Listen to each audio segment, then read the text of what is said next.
मैं भारत को भारतीयता की मान्यता के आधार पर फिर से खड़ा करना चाहता हूं, उस काम में लगा। और अब के बार के चुनाव में आप इस बात का ध्यान रखिए कि जो लोग गेट करार का विरोध करते हैं, जो मल्टीनेशनल का विरोध करते हैं, जो विदेशी कंपनियों का विरोध करते हैं, भारत के शेतकरी समाज को समृद्ध बनाना चाहते हैं, खेती को संपन्न बनाना चाहते हैं, उन्हीं को वोट करिए।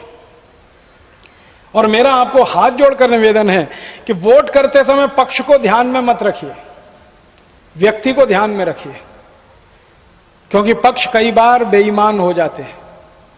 हम पक्षों को एक बात के लिए चुनकर भेजते हैं कि इस काम को करने के लिए जा रहे हैं, जब वो वहां पहुंच जाते कहते हैं ये नहीं हो सकता, कुछ और बताओ, ये नहीं हो सकता, कुछ और बताओ। फिर वो अपने मूल मुद्दे सब भूल जाते हैं, फालतू फालतू काम करना शुरू कर देते हैं। इसलिए पक्षों को वोट मत करिए, व्यक्तियों को वोट करिए। कोई बहुत अच्छा कामदार है, कोई बहुत अच्छा खासदार है, लेकिन उसका पक्ष खराब है, तो भी आप उस आमदार और खासदार को वोट करिए, क्योंकि पक्ष को आपने अगर वोट किया तो पक्ष तो नागनाथ और सांपनाथ हैं, दोनों ही डसेंगे, चाहे जिससे डसवा लो अपने आप। आजादी के 60 साल में यही हुआ है।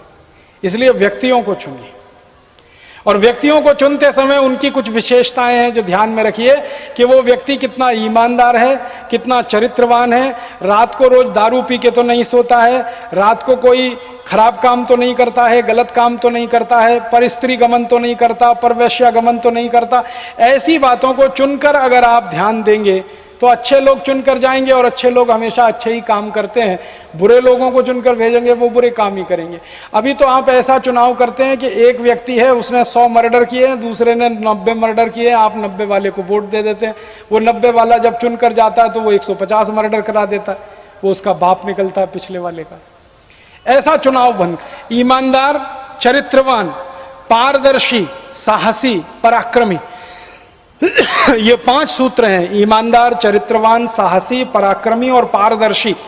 ऐसे गुण जिसमें भी हैं वो सबको चुनवाकर संसद में भेजना, लोकसभा में विधान के मतदान के समय ध्यान दीजिए वोट देते समय ऐसे व्यक्तियों को जो विदेशी कंपनियों का बहिष्कार करते हो, गेट करार को रद्द कराने की बात करते हो, अंग्रेजों के जमाने के बनाए हुए कानूनों को खत्म कराने की बात करते हो। चुनाव आएगा और आपके मतदान संघ से, मतदार संघ से जो भी व्यक्ति खासदार है उसको आप सीधे सवाल पूछोगे, देखो भाई 13 साल से ये गेट करार हमारे देश में आया, आपने गेट करार को रद्द करने के लिए पिछले 13 साल में क्या किया, और आने वाले 5 साल में आप क्या करेंगे, तभी हमारा वोट आपको मिलेगा।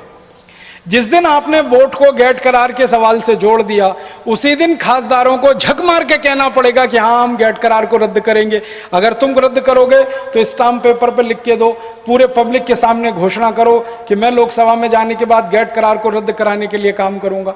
और अगर तुमने नहीं कराया तो तुमको वापस बुला के किसी दूसरे को भेजेंगे हम गेट करार को रद्द कराने के लिए। ये नहीं कि 5 साल तुमको चुनकर भेज दिया तो 5 साल हम चुप बैठ जाएंगे। तुमने अगर काम नहीं किया तो तुमको वापस बुलाएंगे, दूसरे को भेज देंगे, तीसरे को भेज देंगे।